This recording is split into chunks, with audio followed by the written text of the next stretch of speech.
ಸರ್ಕಾರದ ತುಷ್ಟೀಕರಣ ಎಷ್ಟು ಮಟ್ಟಿಗೆ ಹೋಗ್ತಾ ಇದೆ ಅಂತಂದ್ರೆ ಸರ್ಕಾರಿ ಆಹ್ವಾನ ಪತ್ರಿಕೆ ಉರ್ದು ಭಾಷೆಯಲ್ಲಿ ಪ್ರಕಟ ಆಗಿದೆ. ಆಡಳಿತ ಭಾಷೆ ಕನ್ನಡವನ್ನೇ ಮರೆತು ಬಿಟ್ಟಿದೆ ಆರೋಗ್ಯ ಇಲಾಖೆ. ದಿನೇಶ್ ಗುಂಡೂರಾವ್ ಅವರೇ, ನಿಮಗಿದು ತರನ ನೀವೇ ಯೋಚನೆ ಮಾಡಿ. ಏನ್ರಿ ಇದು? ಉರ್ದು ಭಾಷೆನ, ಆಡಳಿತ ಭಾಷೆ ಕನ್ನಡನ? ಕಾರ್ಯಕ್ರಮದ ಆಹ್ವಾನ ಪತ್ರಿಕೆ ಉರ್ದುವಿನಲ್ಲೂ ಕೂಡ ಪ್ರಕಟಿಸಿದಿರಲ್ಲ, ಏನ್ ನಿಮ್ ಕಥೆ? ರೋಗ ನಿರೋಧಕ ಚಿಕಿತ್ಸೆ ಆಂಬ್ಯುಲೆನ್ಸ್ ಸೇವೆಗೆ ಚಾಲನೆ ಕೊಡುವಂತ ಮಹತ್ವದ ಕಾರ್ಯಕ್ರಮ ಇದು. ಆಹ್ವಾನ ಪತ್ರಿಕೆಯನ್ನ ಉರ್ದುಲ್ ಬರ್ಸಿದಿರಲ್ಲ, ಯಾಕೆ? ಯಾರಿಗೋಸ್ಕರ? ಯಾರನ್ನ ಮೆಚ್ಚೋದಕ್ಕೋಸ್ಕರ? ಯಾರನ್ನ ಓಲೈಕೆ ಮಾಡೋದಕ್ಕೋಸ್ಕರ? ನೆಹರು ತಾರಾಲಯದಲ್ಲಿ ಕಾರ್ಯಕ್ರಮ ಆಯೋಜನೆ ಆಗಿದೆ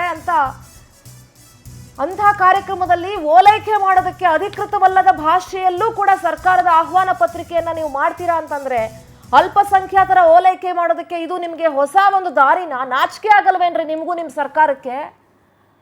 ನಾಚಿಕೆ ಆಗಲ್ವಾ ನಿಮಗೂ ನಿಮ್ಮ ಸರ್ಕಾರಕ್ಕೆ? ನಾಡದ್ರೋಹಿಗಳು ನೀವೆಲ್ಲ. ಏನ್ ಹೇಳಿ? ನಾಡದ್ರೋಹಿಗಳು. ಉರ್ದು ಮತ್ತು ಹಿಂದಿ ಭಾಷೆಯಲ್ಲಿ ಆಹ್ವಾನ ಪತ್ರಿಕೆಯನ್ನ ಪ್ರಕಟಿಸಿ ಎಡವಟ್ಟು ಮಾಡಿದಿರಲ್ಲ, ಇದಕ್ಕೆ ನಿಮ್ಗೇನು ಹೇಳೋರು ಕೇಳೋರು ಇಲ್ಲ ಅನ್ಕೊಂಡಿದ್ದೀರಾ? ನಾಚಿಕೆ ಆಗಲ್ವಾ ನಿಮಗೆ? ಅಥವಾ ಇದನ್ನು ಗೊತ್ತಿಲ್ಲದೆ ಏನೋ ಆಗ್ಬಿಡ್ತು ಅಂತ ಏನಾದ್ರು ಅಂದ್ಕೊಂಡಿದ್ದೀರಾ? ಹೆಂಗೆ? ಎಲ್ಲಿಗೆ ಬಂದ್ಬಿಡ್ತು ಕರ್ನಾಟಕ ಸರ್ಕಾರ ನೋಡಿ. ಫಸ್ಟ್ ಆಫ್ ಆಲ್ ಕನ್ನಡಿಗರಿಗೆ ಬೆಲೆ ಇಲ್ಲ ಇಲ್ಲಿ. ಕನ್ನಡ ಭಾಷೆನೇ ಮರ್ತೋಗ್ತಾ ಇದೆ. ಬೆಂಗಳೂರು ರಾಜಧಾನಿ. ಹೊರ ರಾಜ್ಯದಿಂದ ಬಂದವರು ಕನ್ನಡಿಗರ ಮೇಲೆ ದಬ್ಬಾಳಿಕೆ ನಡೆಸ್ತಾ ಇದ್ದಾರೆ. ಕನ್ನಡಿಗರಿಗೆ ಪ್ರತಿಯೊಂದರಲ್ಲೂ ಅನ್ಯಾಯ ಆಗ್ತಾ ಇದೆ. ಅಂಥದ್ರಲ್ಲಿ ಸರ್ಕಾರಿ ಕಾರ್ಯಕ್ರಮದ ಆಹ್ವಾನ ಪತ್ರಿಕೆಯಲ್ಲಿ ಉರ್ದು ಮತ್ತು ಹಿಂದಿ ಭಾಷೆಯಲ್ಲಿ ನೀವು ಆಹ್ವಾನ ಪತ್ರಿಕೆಯನ್ನ ತಯಾರು ಮಾಡ್ತೀರಿ, ಪ್ರಿಂಟ್ ಮಾಡಿಸ್ತೀರಿ ಅಂತ ಹೇಳಿದ್ರೆ ಇದಕ್ಕಿಂತ ನಾಚಿಕೆಗೇಡು ನಿಮ್ಗೇನಾದ್ರು ಇದೆಯಾ? ಕನ್ನಡ ದ್ರೋಹಿಗಳಲ್ವೇನ್ರಿ ನೀವು? ಕರ್ನಾಟಕದಲ್ಲಿ ಇತ್ಕೊಂಡು ಕನ್ನಡಿಗರ ಹತ್ರ ನೀವು ಓಟ್ ಹಾಕಿಸ್ಕೊಂಡು ಇಲ್ಲಿಂದ ಗೆದ್ದು ಬಂದು ನೀವು ಆಹ್ವಾನ ಪತ್ರಿಕೆನ ಉರ್ದುಲು ಪ್ರಕಟ ಮಾಡಿದಿರಲ್ಲ, ಯಾರನ್ನ ಓಲೈಕೆ ಮಾಡೋದಕ್ಕೆ ಸ್ವಾಮಿ? ಯಾರನ್ನ ಮೆಚ್ಚೋದಕ್ಕೋಸ್ಕರ? ನಾಚಿಕೆ ಇಲ್ಲ ನಿಮಗೆ? ನಿಮಗೂ ನಿಮ್ಮ ಸರ್ಕಾರಕ್ಕೆ ಹೇಳ್ತೀನಿ ಕೇಳಿ. Should feel shame. Dinesh Gundu Rao ಅವರೇ, ನಿಮ್ಮ ಗಮನಕ್ಕೆ ಬರದೇ ಇದಾಗೋಗಿದೆ ಅಂತ ಮಾತ್ರ ಹೇಳಬೇಡಿ. ನಿಮ್ಮ ಗಮನಕ್ಕೆ ಬರದೇ ಇದಾಗೋದಕ್ಕೆ ಸಾಧ್ಯನೇ ಇಲ್ಲ. ಅಧಿಕಾರಿಗಳು ಎಡವಟ್ಟು ಮಾಡಿಬಿಟ್ಟಿದ್ದಾರೆ ಅಂತ ಮಾತ್ರ ಹೇಳಬೇಡಿ. ಕನ್ನಡ ಓದ್ತಾರ್ರಿ, ಕರ್ನಾಟಕದಲ್ಲಿರೋರು ಕನ್ನಡ ಓದಕ್ ಬರಲ್ವಾ? ಪೊಲಿಟಿಕಲ್ ಕರೆಸ್ಪಾಂಡೆಂಟ್ ಆನಂದ್ ನೇರ ಸಂಪರ್ಕದಲ್ಲಿ ಜಾಯ್ನ್ ಆಗ್ತಾ ಇದ್ದಾರೆ. ಆನಂದ್, ಕ್ಷಮೆನೇ ಇಲ್ಲ ರೀ ಇದಕ್ಕೆ. ಆರೋಗ್ಯ ಇಲಾಖೆಗೂ ಮತ್ತು ಸರ್ಕಾರಕ್ಕೆ ಕ್ಷಮೆ ಅನ್ನೋದೇ ಇಲ್ಲ. ಕನ್ನಡಿಗರ ಕ್ಷಮೆ ಕೇಳಬೇಕು ಇವರು. ಕರ್ನಾಟಕ ಸರ್ಕಾರದ ಒಂದು ಸರ್ಕಾರಿ ಕಾರ್ಯಕ್ರಮದ ಆಹ್ವಾನ ಪತ್ರಿಕೆಯನ್ನ ಇವರು ಉರ್ದುನಲ್ಲಿ ಪ್ರಕಟ ಮಾಡ್ತಾರೆ ಅಂತ ಹೇಳಿದ್ರೆ ಯಾರನ್ನ ಮೆಚ್ಚೋದಕ್ಕೋಸ್ಕರ, ಯಾರನ್ನ ಓಲೈಕೆ ಮಾಡೋದಕ್ಕೋಸ್ಕರ? ಆಡಳಿತ ಭಾಷೆನೇ ಮರ್ತು ಬಿಟ್ಟು ಬೇರೆ ಭಾಷೆಯಲ್ಲಿ ಮಾಡ್ತಾರೆ ಅಂತಂದ್ರೆ ನಾಳೆ ದಿವಸ ಅವರು ಉರ್ದುನಲ್ಲೇ ಆಡಳಿತ ಮಾಡಲ್ಲ ಅಂತ ಏನ್ ಗ್ಯಾರಂಟಿ ಆನಂದ್?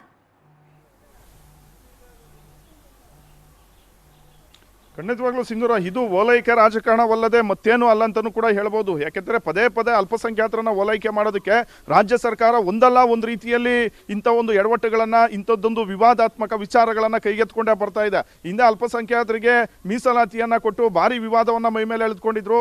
ಜೊತೆಗೆ ಬಾಂಗ್ಲನ್ನರಿಗೆ ಕೂಡ ರಾಜ್ಯದಲ್ಲಿ ಅದು ಕೂಡ ಬೆಂಗಳೂರಲ್ಲಿ ವಸತಿಯನ್ನು ಕೊಡೋದಕ್ಕೆ ಕೂಡ ಹೋಗಿ ಸಿಕ್ಕಾಪಟ್ಟೆ ಒಂದು ಮುಜುಗರಕ್ಕೀಡಾಗಿತ್ತು.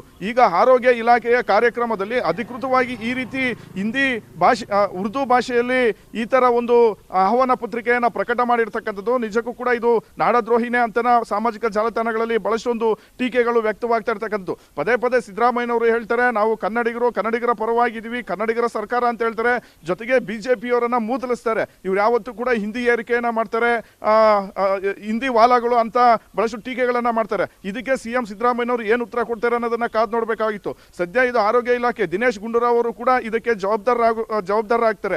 ಈ ರೀತಿ ಒಂದು ಉರ್ದು ಭಾಷೆಯಲ್ಲಿ ಈ ರೀತಿ ಒಂದು ಆಹ್ವಾನ ಪತ್ರಿಕೆಗಳನ್ನ ಪ್ರಕಟ ಮಾಡ್ತಾ ಹೋದ್ರೆ ಖಂಡಿತವಾಗ್ಲೂ ಮುಂದೊಂದು ದಿನ ಅಲ್ಪಸಂಖ್ಯಾತರ ಓಲೈಕೆಗಾಗಿ ರಾಜ್ಯ ಸರ್ಕಾರದಲ್ಲಿ ಒಂದು ಉರ್ದುವನ್ನು ಕೂಡ ಒಂದು ಭಾಷೆಯಾಗಿ ಪರಿಗಣಿಸಿಬಿಡ್ತಾರ ಅನ್ನೋ ಒಂದು ಅನುಮಾನಗಳು ಕೂಡ ವ್ಯಕ್ತವಾಗ್ತಾ ಇರ್ತಕ್ಕಂಥದ್ದು. ಒಟ್ಟಿನಲ್ಲಿ ರಾಜ್ಯ ಸರ್ಕಾರ ಈ ರೀತಿ ಒಂದು ಉರ್ದುವಿನಲ್ಲಿ ಪತ್ರಿಕಾ ಪ್ರಕಟಣೆ ಏನು ಕೊಟ್ಟಿದೆ ಇದು ಬಹಳಷ್ಟು ಸಾರ್ವಜನಿಕವಾಗಿ ಕೂಡ ಟೀಕೆಗೆ ಒಳಪಟ್ಟಿರ್ತಕ್ಕಂಥದ್ದು. ಇದಕ್ಕೆ ಸಿಎಂ ಸಿದ್ದರಾಮಯ್ಯನವರು ಯಾವ ರೀತಿ ಒಂದು ಉತ್ತರವನ್ನು ಕೊಡ್ತಾರೆ, ಜೊತೆಗೆ ದಿನೇಶ್ ಗುಂಡೂರಾವ್ ಅವರ ಒಂದು ನೆರಳಿನಲ್ಲಿ ಆಗಿರ್ತಕ್ಕಂಥ ಈ ಒಂದು ಎಡವಟ್ಟನ್ನು ಯಾವ ರೀತಿ ಸಮರ್ಥನೆ ಮಾಡ್ಕೊಳ್ತಾರೆ ಅನ್ನೋದನ್ನ ನೋಡಬೇಕಾಗುತ್ತೆ Sindhura. All right Anand, thank you ನಿಮ್ಮೆಲ್ಲ ಡೀಟೇಲ್ಸ್ಗೆ. ಒಟ್ಟಾರೆಯಾಗಿ ಶೇಮ್ಲೆಸ್ ರೀ, ಶೇಮ್ಲೆಸ್ ಗವರ್ಮೆಂಟ್ ಇದು ಮಾತ್ರ. ಈ ತರ ಎಲ್ಲ ಮಾಡ್ತೀರಾ ನೀವು ಅನ್ನೋದಾದ್ರೆ